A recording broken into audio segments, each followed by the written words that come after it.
Well, everyone, banners on the wall. Anthony Russell back once again, and I seem to have made a bit of a habit of this recently. We've had 3 National League owners on, and I found another one who's brave enough to step in front of the camera and the microphone. So joining me on the line is one of the directors of Bees IHC, Graeme Bower. Joins me on the line from the man cave, the bat cave, however we want to describe the office that you're in. How are you doing this evening, Graeme? Very good. Thank you very much. Yeah, very good. An interesting summer for the Bees so far, not just in the case of kind of needing to retool, re-up things a little bit after an interesting but maybe disappointing last year, and then all of a sudden, arguably your biggest local rivals disappear. Yeah, it's I mean, the local rivals disappearing. I think it's always been on the cards, but I think the timing surprised us and probably some other people. Us. But yeah, indeed. But to be fair, it's probably always been on the cards. You know, I mean, I'm very familiar with the Silver Dome in Basingstoke. My nephew iced for the Buffalo a few years back before he had an injury that stopped him playing at 17 years old, which is a bit of a shame. But he came up through the Chicago Blackhawks system, and he ended up while he was living in Chicago. My brother lived in Chicago, and then but then he had a triple herniated disc in his back at 17 years old, and that was that. So every time I've been there, I was just you look around and go, oh, please somebody do something with this joint because it needs it. So hopefully that's what's going to happen. And in some ways, the Bees, for the most part, have been, well, of all the other teams so far, have been the biggest beneficiaries in terms of getting some guys into the roster. Dominic Gabai, having been given the reins midway through last season, is kind of getting an opportunity to put more of a stamp on the roster this time around. He's picked up a few guys that you guys think are going to be able to do a job for you. 100%. I mean, you know, I think we were, between us and Swindon, we were the natural places for ex-Bison players to go to just because of location. And obviously, these guys have all got day jobs and so on and so forth. There's a couple of guys we've picked up who are ex-Bees before they became Bison, and that's so they're sort of familiar with us. I mean, you know, the Bison didn't have the worst season last season by any manner of means. You know, he got hit the playoffs, and Bison always looked pretty good when they were in Slough anyway, typically. Yeah, so I think we were the natural place to go. Last season was a strange season for us because we had a change of directorship of the club in November.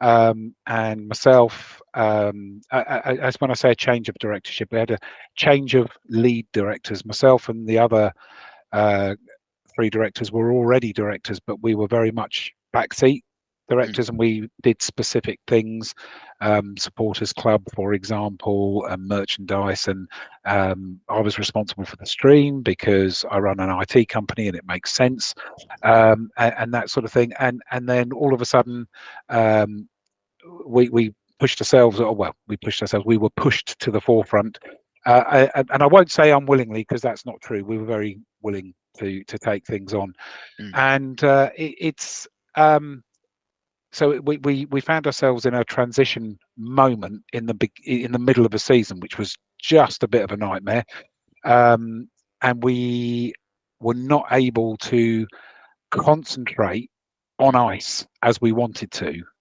We had a lot of off ice stuff to deal with, and we spent the season dealing with it. And actually, the performances on ice, given how short benched we were, how often we didn't have our 2-ways available, and all of those sorts of things, not overly disappointed, other than we finished almost bottom, if you see what I mean. But given what we had to work with, it wasn't the worst thing. And that's no criticism of the players who showed up and played their hearts out every week. But it's very hard to win games when you're playing with 12+2 on a weekly basis, which is where we found ourselves. So we We will have a roster of somewhere between 21 and 23 this season, which is much more in keeping with some of the other teams.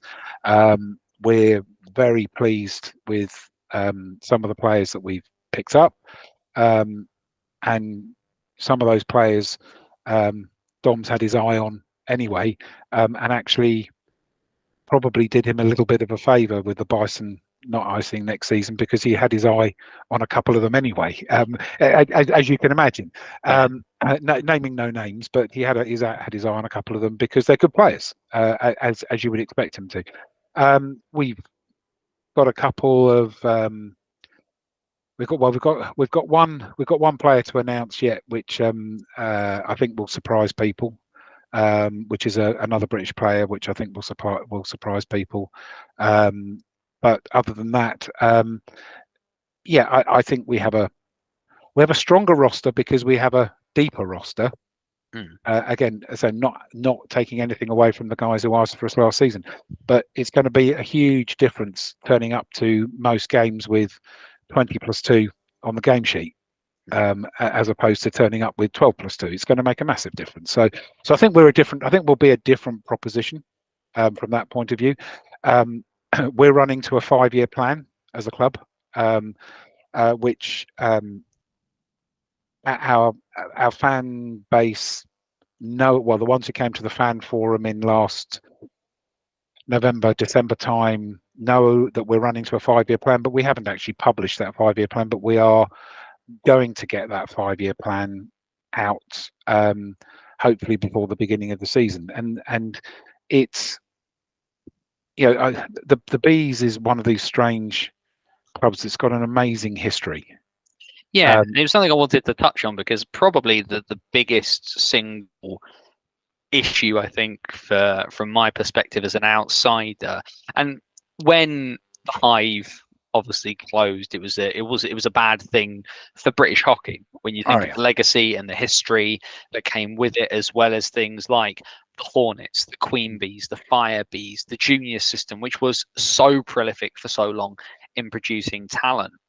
But I think of the best way to kind of word this, but you're a National League team that's the second team in the rink that you're in, and the challenges that must come with, because Bracknell and Slough are close, but there's still a fair distance for some people to travel. Your non-drivers, your younger folk who need to kind of do that thing.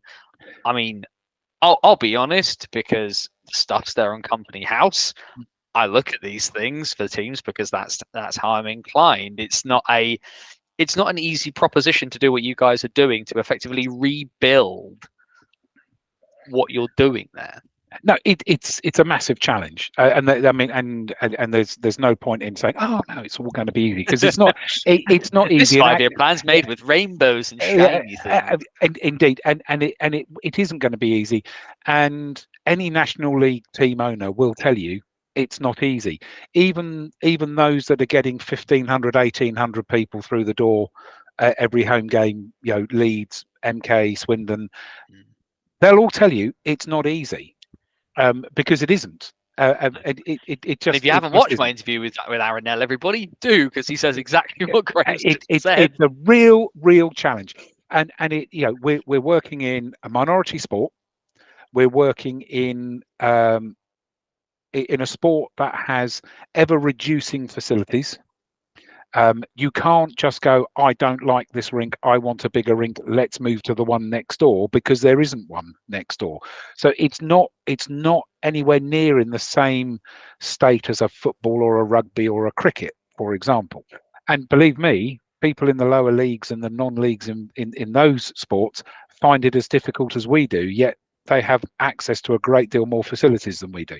Our facilities are expensive to run as well. I'm an ex-cricketer, so I don't want to belittle cricket, but we don't just have to run around cutting the grass on a Friday afternoon. There's quite a lot of stuff that has to go into an ice rink, and so these things are all challenges, and none of us, the teams, as far as I'm aware, none of us own our facilities. We are all tenants in our facilities, and our facilities all need to book out all their ice time as much as they can for them to stay alive. So all of that brings challenge.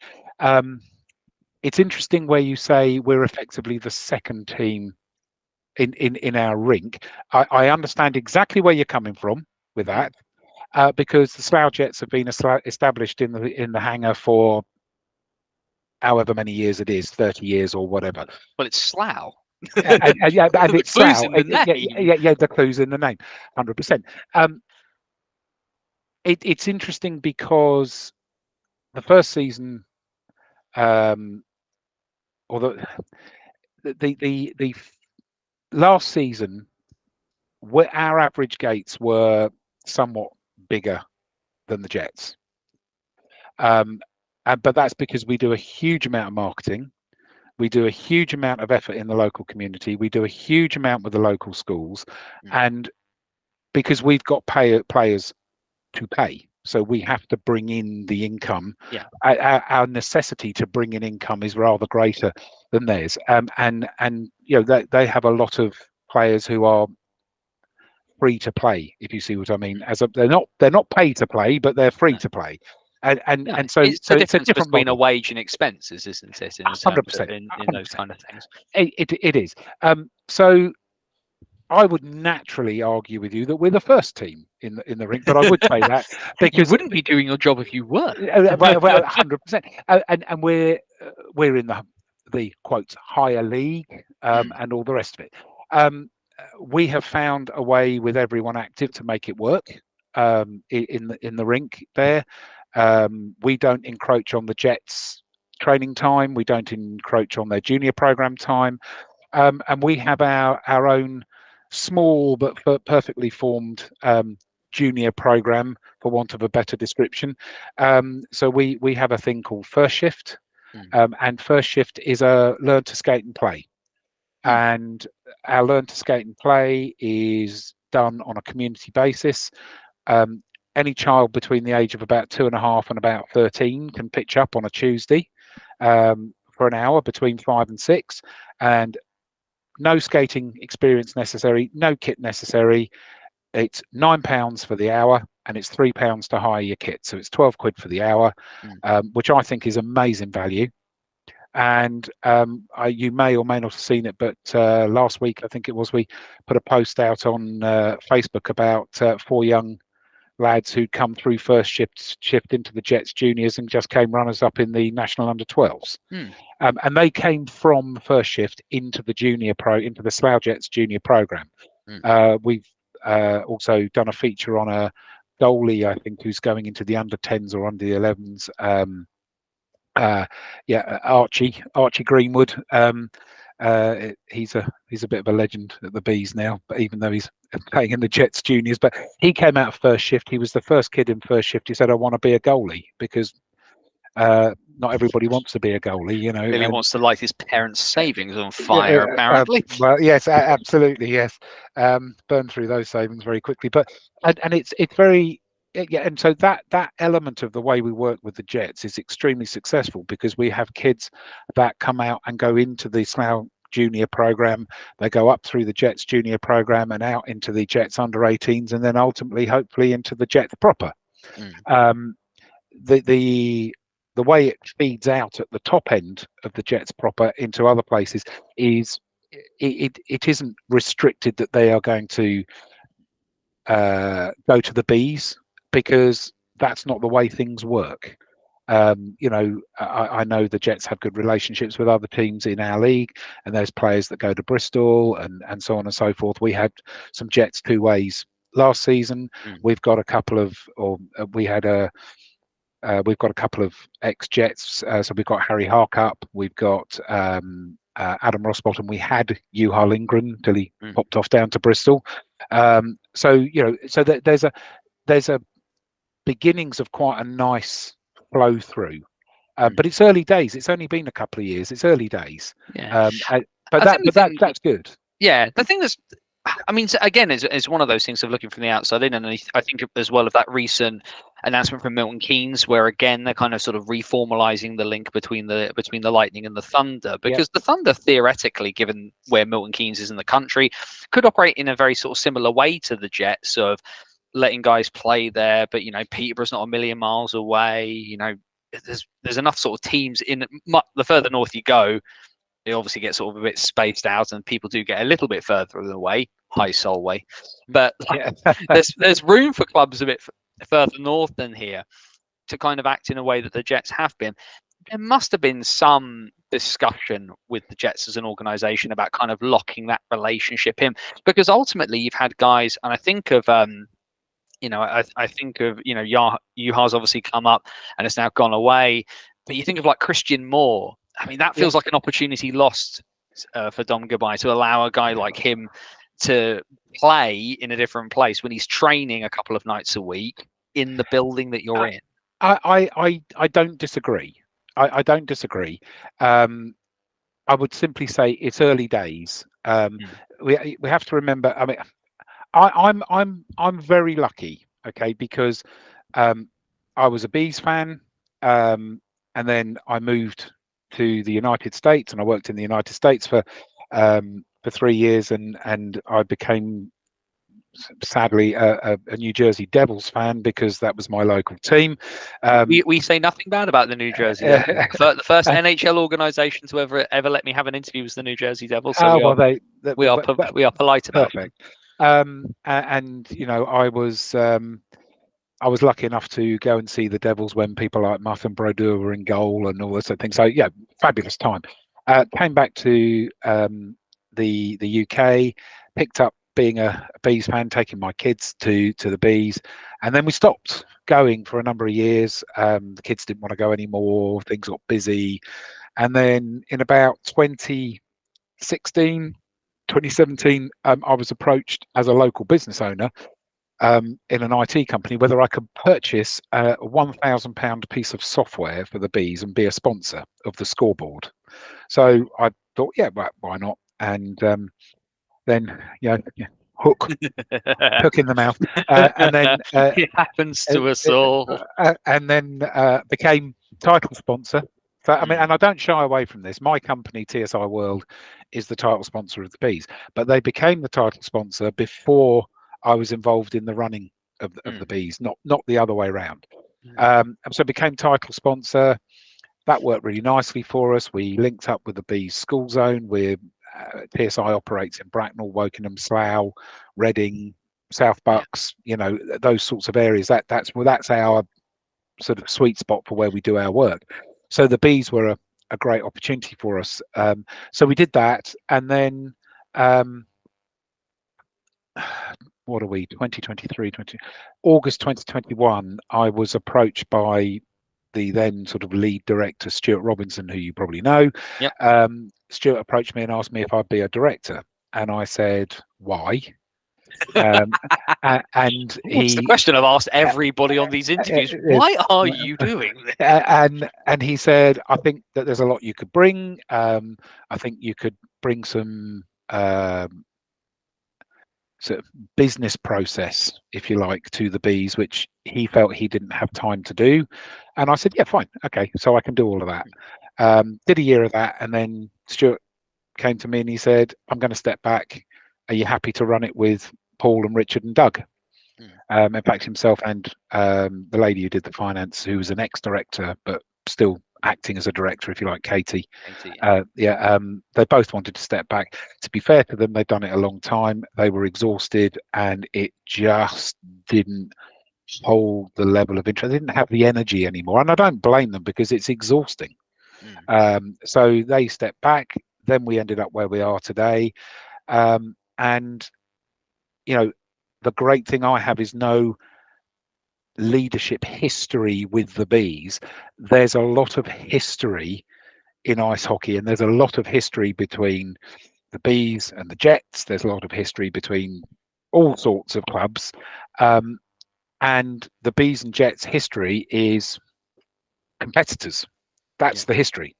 And our current GM used to be coach of the Jets.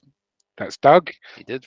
The current coach of the Jets used to be coach of the Bees, and played for the Bees, and this, that, and the other, and blah, blah, blah. And there's quite a lot of that history that I spend quite a lot of my time going, I don't care about that. Can we? Can we? But it takes a little while to break through the history. And I'm not aiming that at the Slough Jets. That's just in general. It takes a bit of time to break through the history. It takes a bit of time to get past but we've always done it that way. Do you know what I mean? Yes. And I one of my fellow directors, Paul, will tell you this because we both have the same view. The definition of insanity is to do the same thing over and over again and expect different results. So, as a British hockey has a PhD in. Yeah, well, there are some things about British ice hockey I find quite frustrating, and that is one of them. It's like, guys, what we need to do is we need to just be a little bit more forward thinking, and that's what we're doing at the Bees. What we're trying to do is we're trying to say, if we do stuff a little bit different, then maybe, just maybe, other people will see that we're generating some level of success. Now, I have to say, one of the prime examples of this is the Leeds Knights, and what a great job they've done. You can't argue with it. They're a pretty, basically a new team in a new rink, and granted, they're in a sports town and they're right in the middle of where all the sports stuff is, and there's a lot of stuff that kind of landed on their plate. But nevertheless, turn around and get 1,500 people in a week every week after a couple of years is stunning, and I think MK do a great job with that, and so and I don't want to belittle anybody in the league. If I don't mention everybody, I'll get in trouble. But but it's none of the others have. I wouldn't worry about it. But they so I look at that and I think, what are they doing? What are they doing? Right, I can't repeat what they're doing in Leeds because it doesn't fit our demographic. One of the issues I have with Slough is that Slough has had hockey in Slough for as long as anybody can remember, but it isn't really a hockey town, if that makes sense. You don't find people walking around Slough in a Jets jersey or in a Bees jersey. You'll find them walking around wearing the local cricket club jerseys, for example, and that's all to do with demographic. So what you've got to do is you've got to look at that and go, so what are we going to do? So one of the biggest things that we've achieved over the last season is recognizing that as many people that are going to travel from Bracknell to Slough every week are already traveling from Bracknell to Slough, right? In terms of the old fans. Yeah. And we're delighted to have them. And there's some fantastic old faces that I know really well and everybody knows really well. And it's fantastic that they followed us to Slough, and we're more than grateful for all of that. But we've also pushed out the other way, if you like, so away from Bracknell, Woking and Reading, because you're just getting further and further away. And we've aimed at places like Beaconsfield and Hillingdon and these sort of places, sort of pushing into West London. And so we can justify that we've got that right because our season ticket sales are up 33%. And I can tell you that probably 45% of the season tickets we've sold are people whose names I don't recognise, and they're from Hillingdon, Twickenham, Beaconsfield, Watford, and this is amazing. So something we've done has worked in a small way to begin with, because 33% of not many is still not many, if you see what I mean. Yeah. I mean, it's not like you're saying, oh, we had 600 season tickets holders and we've added 200 on. You're talking about, you're adding 30 or 40 season ticket holders, but nevertheless, the graph is heading the right way. So we've done some different things. We've done roadside billboard advertising, for example, on one of the big electronic billboards on the way into Slough, trying to catch people who work in Slough rather than people who live in Slough, if that makes sense. Yeah. And it makes me wonder as well, because of course one of the big things that we have as a league is you and Romford, who we don't call Romford. And for a while, and it has still taken people a very, very long time. And with all due deference to the company that you run, I didn't give you free promo on the Bison social media last year. You were always Bees IHC. Yeah. But is part of the plan to hang a geographical identifier on it? Because it's weird, because like everyone still calls you Bracknell. Yeah, You're not in Bracknell. We haven't been in Bracknell for a while. And if you're expanding out, calling something Bees IHC, obviously this is a short term plan because you haven't changed your name going into this season, but it will. There's something that occurs to me. You talk about like demographic and things sort of being around for a while, but that idea of there being a geographic identifier is very, very ingrained in British sport. it is, and it's interesting, isn't it? Because you look at all the football teams, they don't go, they don't have a name. They are Manchester, or they are Brentford, or Southampton, or whatever. And I get that, and it's been a bit of an ongoing discussion, and trying to. The answer is we're going to discuss it with the fan forum, and Which makes sense. Well, because we'd like to hear what the fans feel about that, because I think that's the right way to do. We want to be fan focused. We want the fans to have a say on the way that we run the club, and so on. And it is a bit of an ongoing discussion. We've got some guys that I know really well, and they'll tell me that we'll always be Bracknell no matter what we goes over. And because and I get it, I understand. Because to some of your fans, we're still the Beavers, as why we've not been since the mid bloody 90s. Yeah, well, indeed so. So people, people have long memories, but so what do you do? Well, you can't really be Slough because the Jets are Slough. Yeah. So what do you call yourself? Are you London? Well, you're kind of Berkshire, but you're right on the edge of London. Are you West London? Are you East London? Well, you're not East London, but are you London? Are you home counties? Are you what are you? And that's the issue. Is yes, and that's why we'd like to have a discussion with the fans and say, what do you think? Now, in terms of you saying I never gave your company one piece, and being brutal, neither should you, because at the end of the day, I didn't pay, from me as managing director of TSI World, I didn't pay the Bison any money for sponsorship. So why should you? But I'm very comfortable with that. I mean, I'm very comfortable with the fact that Aaron will continue to call his team the Bespoke Guardians Swindon Wildcats. And I'm also very comfortable that we will refer to them as the Swindon Wildcats on our social media, because that's how it works, and that's fine. And I don't think anybody has title sponsors are only relevant to the team, not necessarily to the I was rest more of the just league. trying to make the point about the fact that it being Bees IHC and being Raiders IHC. I mean, some people may or may not be familiar with the legal ramblings that have been ongoing for many, many years about the Romford Raiders name, despite the fact that everybody calls them the Romford Raiders irrespective.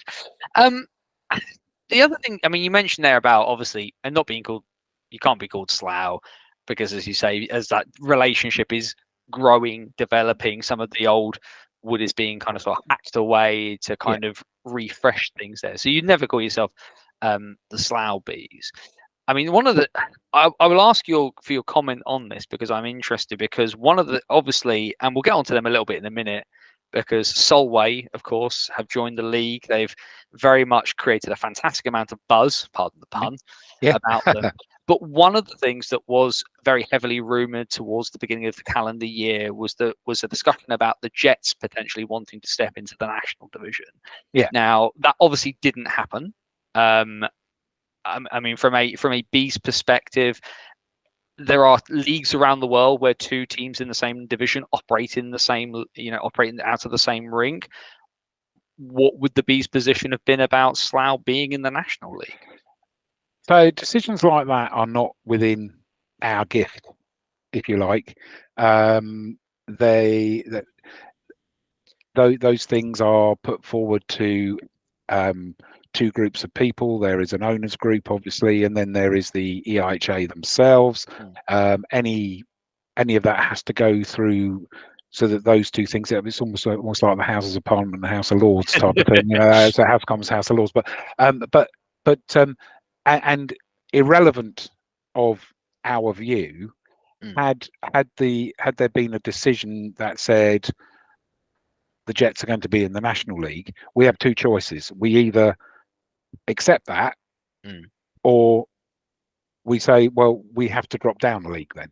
Those are our two choices, and we're not going to drop down the league. So, the short answer is if somebody had said the Jets are going to be in the National League, okay, I'm thinking I've got 3 really cheap away day travels, right, from a financial point of view.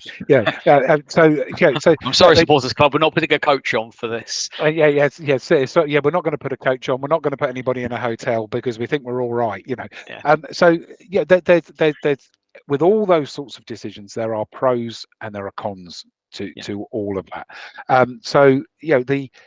Our view is sort of irrelevant really, because it's not within our gift to say yes or no.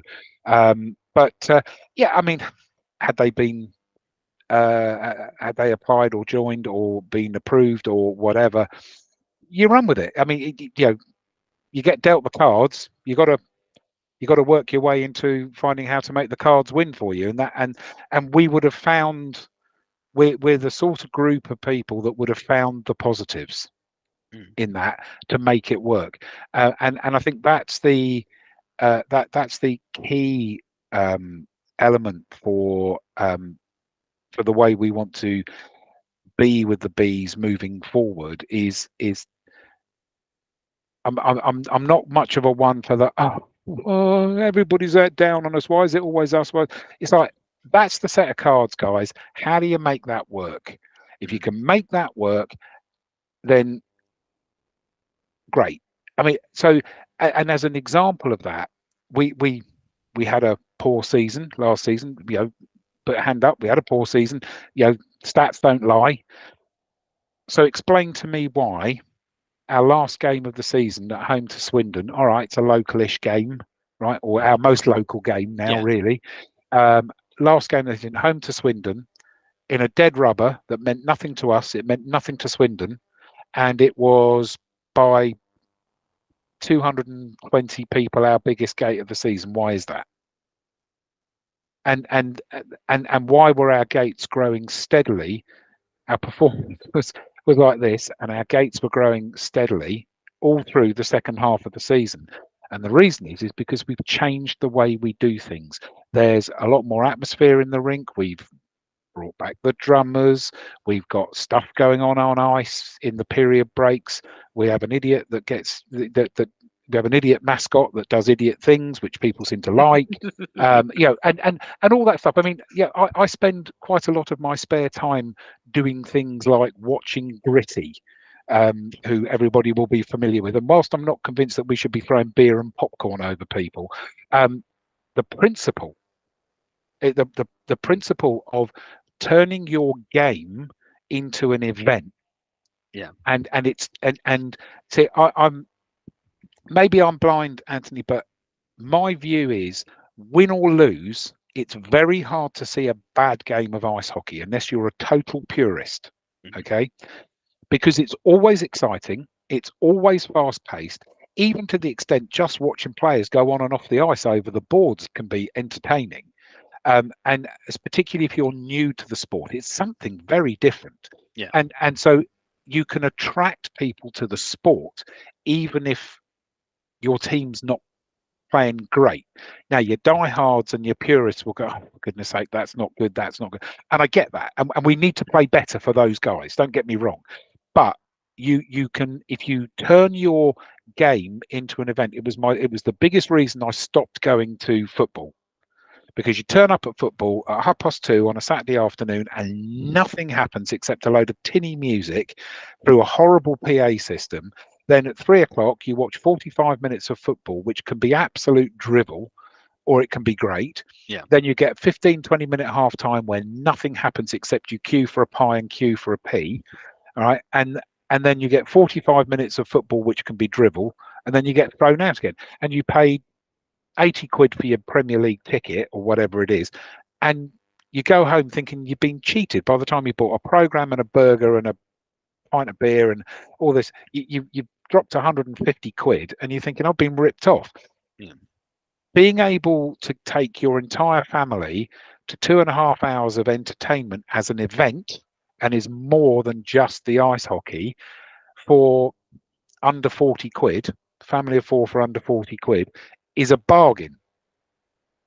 And that's how we pushed at attracting more people. So we've made a huge number of changes off the ice. Through the summer, we've now made a huge number of changes on the ice. So we've had 6, I think, departing players, but our roster is 6 longer. So we've got 12 new players effectively. And so if that isn't a shake up of a team, I don't quite know what is. I mean, some of those things were forced on it. Gazza, bless him, wanted to retire. And we all love Gazza. He's been retiring for 5 years. Yeah, but got there in the end. Listen, we all love Gazza. Everybody else doesn't like Gazza. You all love Gazza. We all love Gazza. But and I maintain that if Gazza had played 400 some games or 500 some games for any team, those fans would have loved him. 100%. So. And he's one of those players that everybody else is going to hate because of the way he played the game. But we've all had those guys on our team over the years. So. And actually the fan they become a fan favourite. But yeah. So. Yeah. Just to pull back in interest, you mentioned something there about the cost implications. And like you say, one person going to the football venue is 80 quid or doing a family at the ice hockey for 40. I mean, obviously, neither you nor I live in a black hole. You own a business. I work in the NHS during the day. The cost of everything is rising. And I mean, obviously, I've spoken to Matty Davies and I've spoken to John Strange from Solway about this. They do have something of an advantage in the fact that life is just cheaper to do in the north of England and in Scotland. What the cost implications of some of these bits and pieces for a team based in Berkshire, which has a reputation, it's a very, very middle class, relatively affluent county. Yeah. You guys have now got to pay for a 330-mile, 5.5-hour each way trip to the south of Scotland at least once this upcoming year that you've got to pay for. Like, how do you guys as a club, and with all due respect to results last year, one of the smaller teams in the league, how is this is a really challenging period for you guys. It is challenging, but it's all about approach. So the Slough rink holds whatever it is, 900 and something ish. I can't remember the exact figure. By the time you take away the restricted view seats behind the players' benches, you're probably on about 750. So if you look at 750 as being 750, 800 being your maximum in rink. Yeah. So that's you've got a finite space there. So that's a financial it's a financial break, if you like, and a BRAKE, I should say, as opposed to EAK. But it is what it is. So you can't fix that. You can't change that. So you have to change your approach. So what do? So you decide that you're going to talk very nicely to your title sponsor, and one of your directors goes and stands in a room and has a serious word with himself in a corner about putting together what we believe and what we hope is the best stream in the league, because it attracts more people and you sell more streams. Now people say, oh, you've got a finite number of that because it's just the away fans that are really interested. Well, we sold streams in the United States, we sold streams in the Czech Republic, we sold streams in Slovakia, and that's not because we had players from those places, because they all get free streams anyway. So but I say Brendan Walker was just like selling them off like to his friends and family back home. But we can we can tell by looking at the geographic. We've had Belfast Giants fans watching our stream, for example, and we've actually asked people when they've commented, why did you pick our stream? They said because it's decent quality. We like your commentator. Joe's great. Yep. So that's one thing that we've done. Second thing that we've done is it's around the way you deal with sponsorship. Sponsorship is not just about somebody throwing cash into your club. Sponsorship can come in actually sometimes better ways. Local coach, a local coach company that wants to be the official travel partner of Bees IHC, for example, and then all of a sudden you find your coach trip to Solway's not X grand, it's X over 2. And that sort of thing. So we've been doing a lot of that over the summer. We have increased our numbers of sponsors, particularly our player sponsors, which we did not do very well with at all last season. Our player sponsors were largely people that we knew, and we just stuck their name on the shirt because we didn't.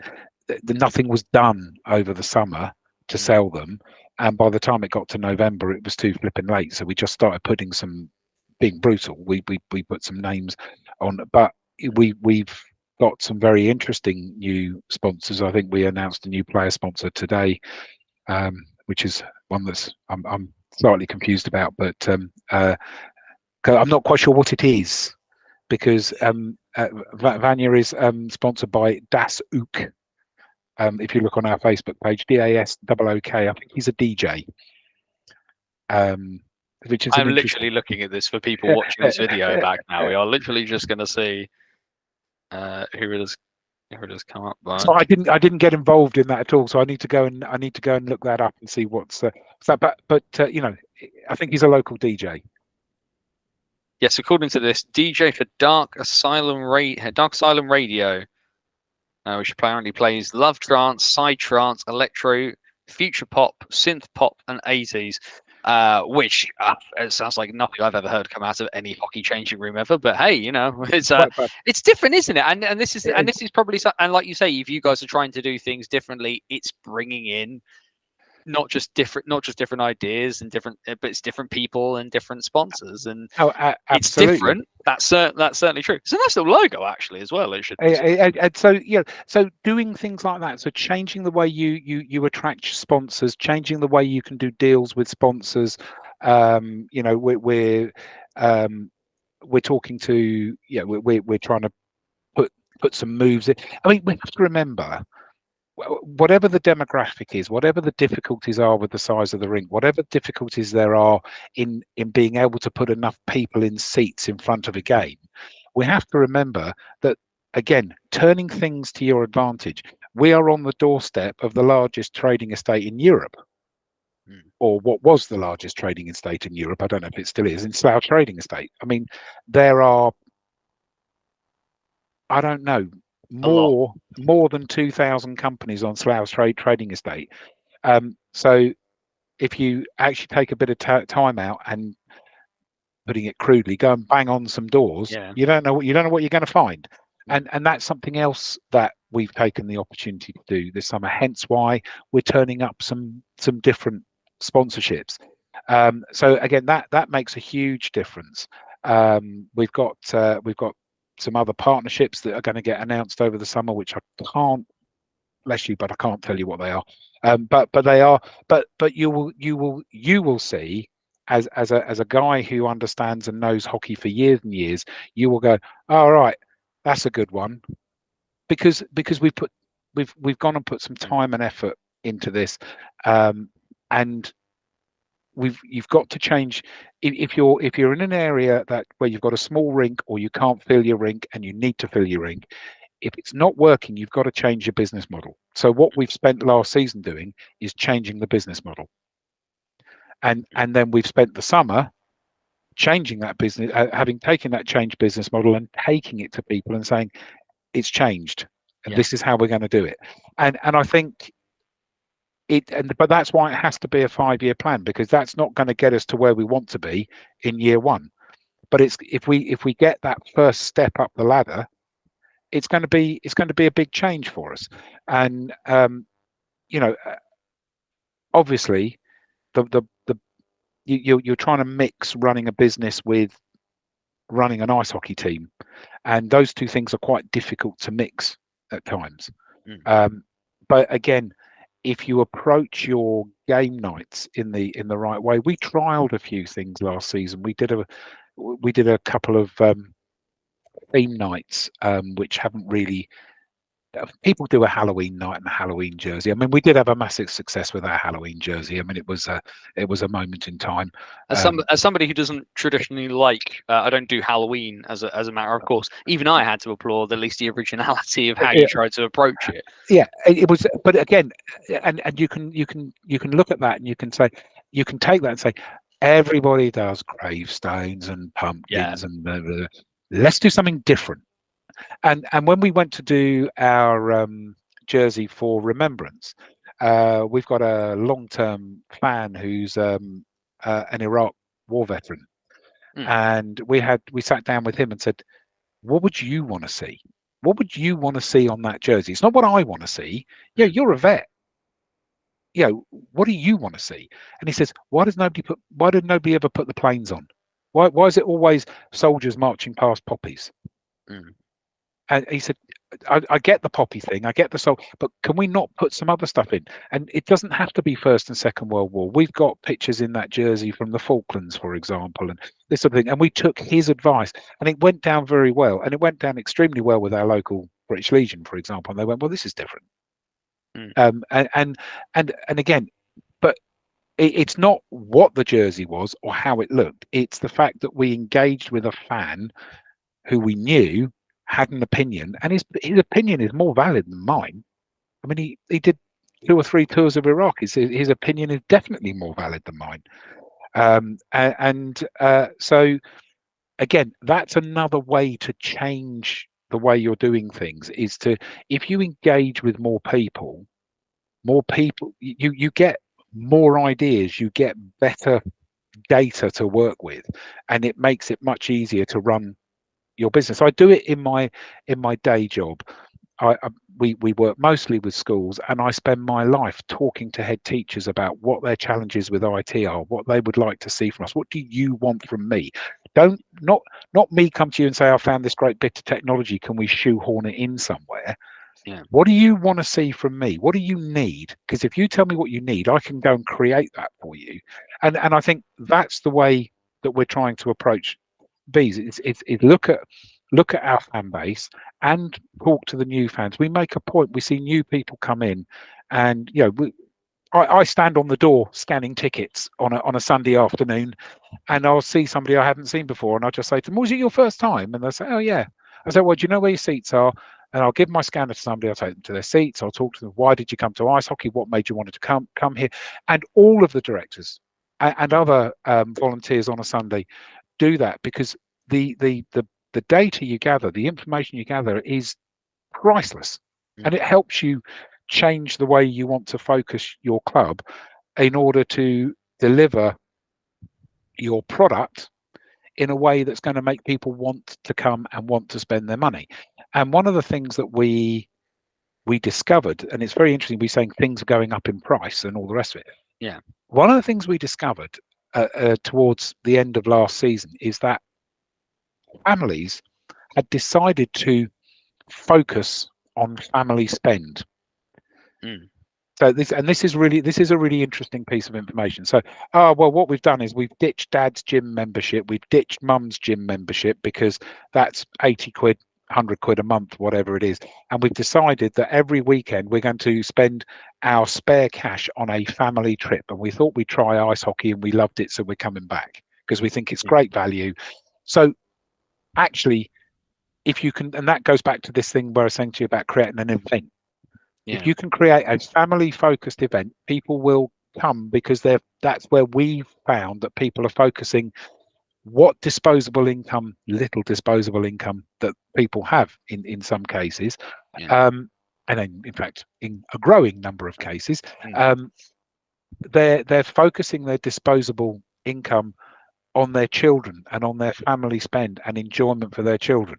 And my daughter has 2 young children, my 2 grandchildren, and they are finding things like everybody else incredibly tight running a family with the money they earn. And what do they focus on? They focus on their kids and what their kids need, and their kids' entertainment and all the rest of it. And that's one of the things that we learned, is if we can create a family friendly atmosphere that the children love, they're not going to be a nuisance running up and down going, Dad, I'm bored the whole time, then you create the atmosphere that you want. It becomes a very pleasant place to be for a start.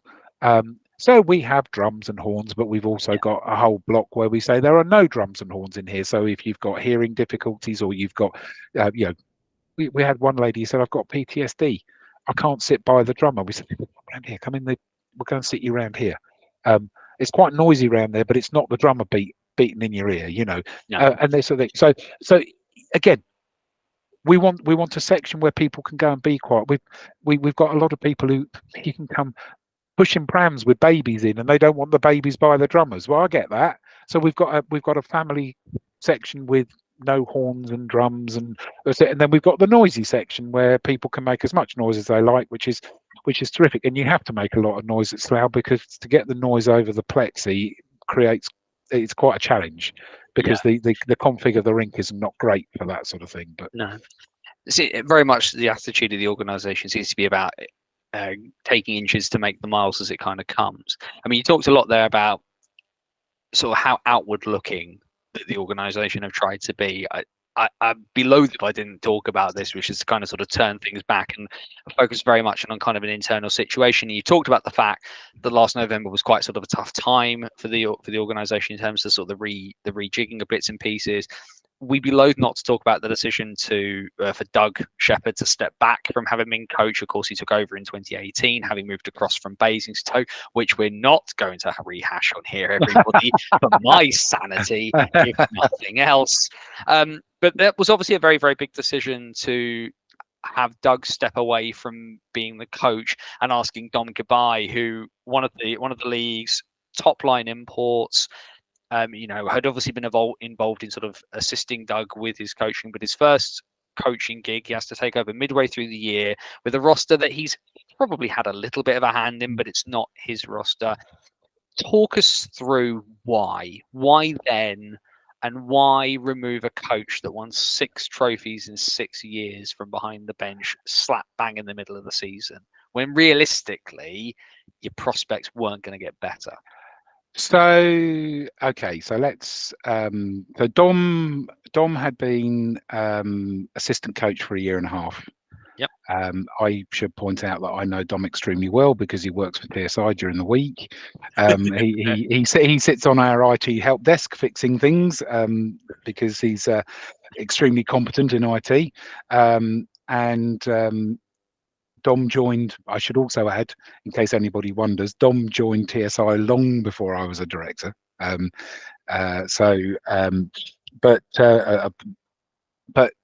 the decision for Doug to step back was Doug's, and people don't believe me when I tell them that, but I can tell you hand on heart that decision was Doug's, and I spent some time talking to him about it, and you'd have to ask Doug really why he made that decision. There were, again, me taking the positives out of everything. Yeah, do you know, it wasn't great timing necessarily, or but what were we going to do with that season anyway? Doug's view was give Dom a good half season at it when nobody's expecting anything, and then he'll get all the stuff behind him that he needs in that half season, and I think that's true. But given where the club was with everything else off the ice, Doug was absolutely invaluable, having stepped back as coach with all the extra time he had. We would never have made the progress that we've made off the ice. We'd never be putting together the roster we're putting together now. And he's still general manager, he's still director of hockey. He and Dom put the roster together. Clearly it's Dom wants this player, etc., because he's the coach, and that makes sense. But they work together on putting that roster together. And what Doug adds to the organization now as a GM rather than a head coach is 20 times more, in my opinion. That's just my opinion. And at the time, I was absolutely gutted about that decision. Now, looking back 8 months ago, looking back 8 months, and I'm thinking would never, ever in a million years have come as far as we have in those 8 months if Doug had still been coached through to the end of last season. So, with hindsight, it was a good call. And again, going back to, and I've said this too many times, but taking the positives out of it. What I did is when Doug said that's what he wanted to do, we accepted that, and what we did is we looked at, okay, so what can we do with all your time? And we've achieved a huge number of things because Doug's been able to be involved in a very, very different way. That, director of hockey is one thing, but general manager, clues in the title, that's everything. And he is able to look at everything. Yes, the conversation we've had with a few folk during the course of some of these interviews is general manager seems to mean different things in different places, but yes, for Doug, he's Mr. Do It All right now. Well, I mean, I wouldn't say do it all. He's Mr. Do a Lot. And his knowledge of the game is exceptional. His contacts within the game are exceptional, but it's more than that. Doug has helped turn our first shift program from 8 children a week to 40 children a week. That's huge. Yeah. What a great thing. So it's a lot of it is unseen, unfortunately. So at the time, tough decision, tough on the club, tough on Doug, tough on the other directors, tough on the team, tough on Dom. Looking back, I think we'd all look back and go, good decision. Because we've made it work. We could have easily not made it work, but very nearly didn't, because you managed to announce it just as Dom was banned for, what was it, 8 or 10 games. Got made coach and then couldn't be on the bench. I mean, honestly, if you can imagine, the perfect storm. So your coach wants to step back. You're going to make one of your players the player coach. He's now not allowed on the bench for 10 games. Which, incidentally, I'm really confused about the rules in ice hockey. If he's been banned as a player, why can he not coach on the bench undressed? I don't mean undressed, but not dressed. Sorry, get it right way. I'm sure there's a few people in Southend very pleased about such a prospect, but it's not. But doesn't quite go for the family-friendly atmosphere. But your coach has to be banned as a coach, not as a player, to not be able to coach from the bench, right? So if he's banned as a player, so stop him from playing. He can't dress for a game, but he's the coach. So why can't he coach? Because he's registered as both, and therefore, if he is both at the same time, and therefore he needs to be influencing the game where he's not meant to be involved in. Would be my that's one of my little. And I get that, and I mean I understand. We're going to say it's not a fantastic argument, but it's the one that works with the logic of the rules right now. It is the one that works with the logic of the rules, but it's little things like that I think that just don't work. I mean it's also the. I felt very sorry for Peterborough at the end of the season with their goalie situation, and I felt that whilst was right within the rules of competition, I thought it was extremely harsh on them. I mean, it wasn't, because it ultimately ended up giving one of the best young net mining prospects in the country a lot of ice time that he wouldn't have gotten otherwise. Oh, well, that is also true. That, I mean, to be fair, that is true. But you can understand why you would see that as a harsh decision. 100%. And so I think there's just a few those are the little things that I find frustrating. But you can.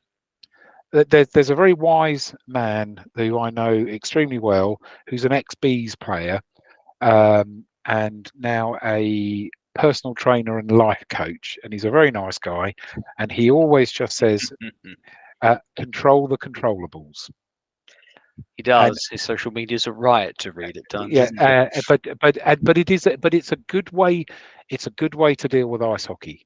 Control those things that you can control. There is a lot of stuff in ice hockey that you have no control over. No.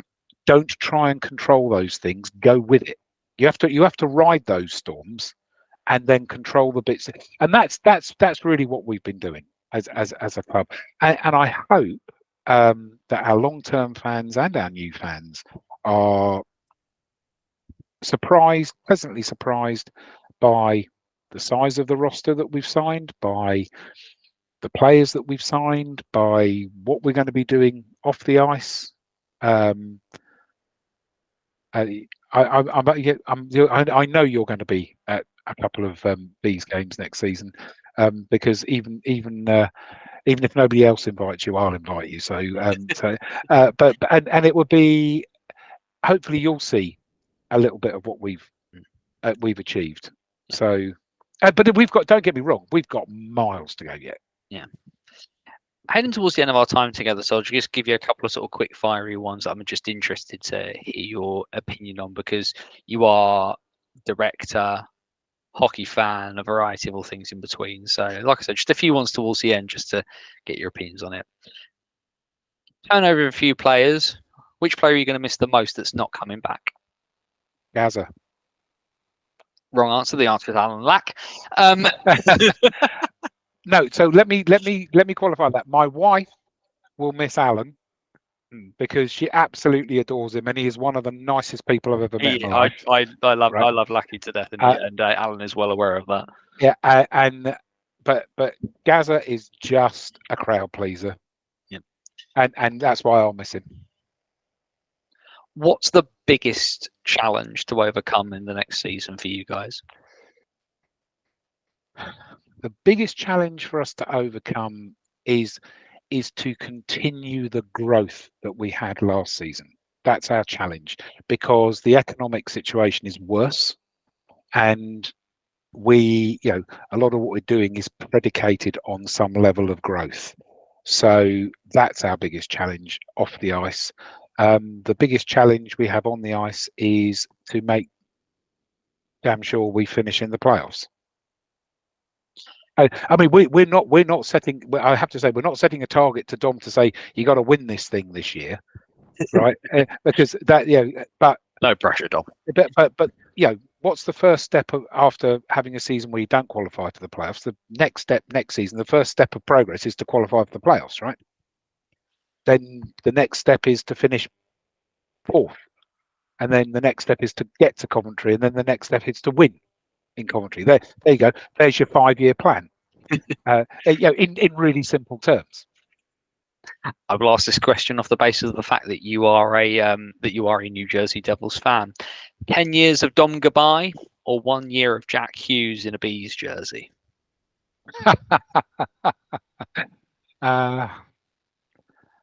That's a great question. I'm going to go 10 years of Dom. If he's listening to this, he's breathing a sigh of relief. And the last question I will ask, because you've been very generous with your time this evening, just how much are you looking forward to the EIHA EGM this upcoming weekend? Well, unfortunately, I can't go, which is because I am going to my niece's baby shower. Apparently, we're talking about life. Talking about life getting talking about life getting in the way. And I've never been to an EIHA AGM, so I have no reference point other than what I've been told. I've read quite a few bits. They seem to be going through a large state of change as well. And so for those involved, I have sympathy, because going through change in any large organisation is painful. So I have sympathy. And I'm hoping they come out the other side and we can crack on, really. That's my hope. Well, we are, where are we, the beginning of July. We are about, what, 2 and a bit months away from the season. There's, like you say, there's been a lot of changes made for the Bees as a club. We're going to see just how impactful and effective they have been in not too long an amount of time. Thank you very much for your time this evening, Graeme. You're very welcome. Thanks for your time as well.